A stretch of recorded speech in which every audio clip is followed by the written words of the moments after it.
Y'all, Taylor Swift is not innocent. I mean, she's trying to distance herself from Blake Lively now. She's finally spoken out. But there's definitely some evidence that she for sure was exactly as Blake Lively said, intimidating Justin Baldoni. And the evidence starts with seemingly something unrelated, but I promise it is.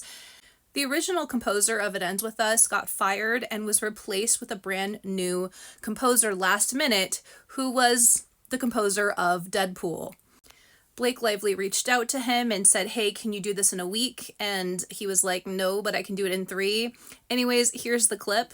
So there was like a week of recording left on Deadpool, and I suddenly get a text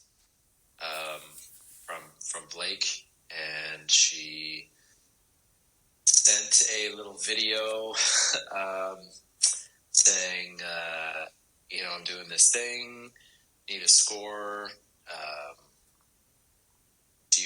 Can you deliver it in a week? And I said, I don't think a week, but maybe 3. I have to wonder, no interest in dishing, but was there a composer before that or did they just one day wake up and say, oh, you know what we need? A score. Call that guy who's doing my husband's movie. Maybe he has time. How do you end up getting a call with we're in that kind of a pinch, unless I kind of guessed correctly? Yeah, I think probably it was a scenario of a last second replacement. So here's the context to why this is relevant to Taylor Swift. This was shared in the Colleen Hoover subreddit from someone who knew someone who worked on set, and it was shared 6 months ago. So this was before all of the drama happened and the lawsuits even came out. It says, "Okay, I know a lot of the inside drama for It Ends With Us, and I just don't know who to share it with, so here we are. I'm obviously using a throwaway, but I know someone who worked on the movie for most of its run who would have gotten these details piping hot, not some grapevine situation. They told me firsthand what they know. I'll give the bullet points. Supposedly, Blake felt Justin made her uncomfortable on set. One instance in particular, they said, was that Justin told Blake that she looked sexy and what she was wearing on set. I don't know the context around it. We know the context of it based off of at least the receipts that Justin gave in his lawsuit, if that is the situation that they're speaking of. But according to what her lawsuit says and his lawsuit says, it seems to be the situation, and we know how blown out of proportion that was. Apparently, Justin wasn't happy with the original editor's cut of the movie, so he hired his own team to do his version of the movie. Blake wanted to do her own version of the movie as a result, but Sony said no. Blake goes to Sony and threatens to go to the New York Times with a story that says Justin was sexually harassing her on set if they don't let her have her own version. Way too, oh my gosh. Like, seriously, one of the worst things that you can do. A movie about domestic abuse. And she threatens that so that she can have control over the movie.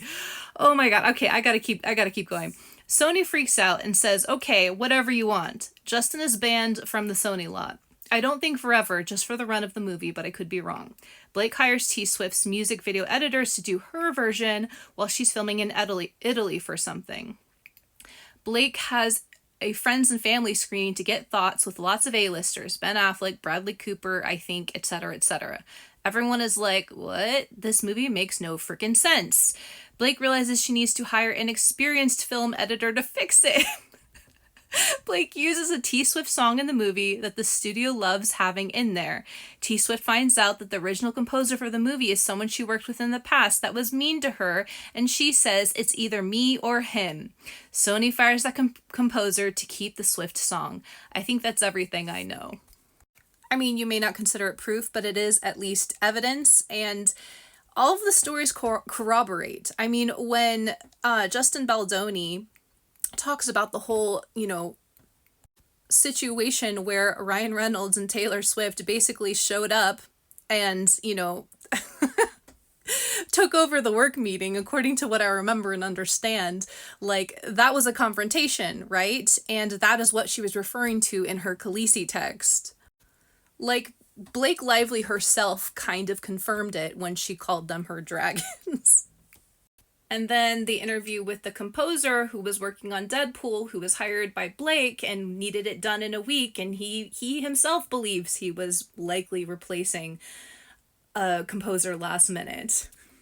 So don't let Taylor Swift fool you. She is another bully, just like Blake Lively, just like Ryan Reynolds, who uses her power in this patriarchal, hierarchical, narcissistic system in Hollywood where they just push their weight around and get their way. Don't let her gaslight you, because she is 100% not innocent.